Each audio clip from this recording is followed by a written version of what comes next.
Ici Daryl photographe pour les ateliers Lozo au studio For Fun. Aujourd'hui, portrait avec Octodome Aurora comme lumière principale. Bonne écoute. Des panneaux réflecteurs Photoflex 42 par 72 argent de chaque côté, donc de façon à ramener un peu de lumière en arrière d'elle. Et j'ai mis par terre un réflecteur comme ça, un petit soft gold, juste pour ramener un petit peu de lumière si c'est trop contrasté. Je vais voir si à terre ça me donne suffisamment de lumière, sinon je vais demander peut-être à Jannick de le lever un petit peu. Mais pour l'instant, on revient encore là avec une seule source de lumière. Notre flash qui est un 200 watts seconde, qui est encore peut-être au quart de sa puissance. Donc vraiment, la puissance de ces flashs-là m'impressionne beaucoup et la qualité de lumière que ça donne. Donc, on va y aller. Je travaille toujours à F4. Ce qu'il faut que je fasse attention, vu que ma lumière est vraiment face à moi, je vais juste peut-être la tasser un petit peu, de façon à ne pas l'avoir dans mes jambes.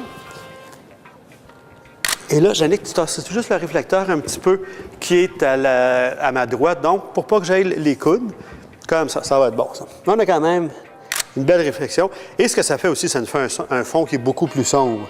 Dès que je m'aperçois qu'avec ces flashs-là, mon temps de recyclage est toujours très bon, toujours très précis, sans problème. Ouais, c'est bon, ça. Je vais aller un petit peu plus serré. Oh, c'est bon, ça. Je reste comme ça. Juste lever le menton un petit peu.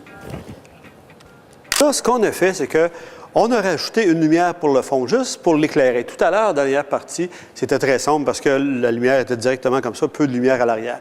Donc, on a mis notre lumière qu'on avait tout à l'heure avec un strip light pour le fond. Mais on l'a éloigné de façon à avoir une lumière très égale. Dans les premiers tests qu'on a fait, le problème qu'on avait, c'est qu'on sentait vraiment une gradation de lumière qui était un petit peu trop importante.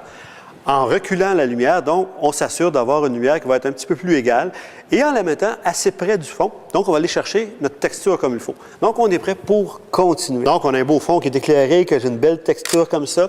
Je vais juste voir si je voulais avoir un petit peu plus de profondeur de champ sur l'arrière. Donc, j'ai un arrière-plan complètement enfoyé. Ça, c'est une photo vraiment magnifique. OK, juste ramener ton épaule un petit peu vers moi. Hein, Stella, juste ramener ton épaule droite un petit peu vers moi, comme ça. Ouais, c'est bon, ça. Juste ramener tes cheveux à l'arrière. Ouais, des belles épaules comme ça, il faut les montrer. Super beau, ça, comme ça. J'aime vraiment, vraiment ça, ce que ça me donne comme contraste, comme luminosité. Les contrastes, je vais aller la monter à Estelle un peu. Ouais, parfait. Donc, là, on a une belle ligne ici au niveau du corps, les beaux ombrages. Même si la lumière est très douce, on va quand même chercher des beaux ombrages parce que c'est une lumière qui est quand même assez contrastée. Notre direction de lumière amène des ombrages et le réflecteur là, bien rempli. Et l'arrière, ce qui s'est passé, c'est qu'en l'illuminant un petit peu, bien, ça fait une découpe un petit peu mieux.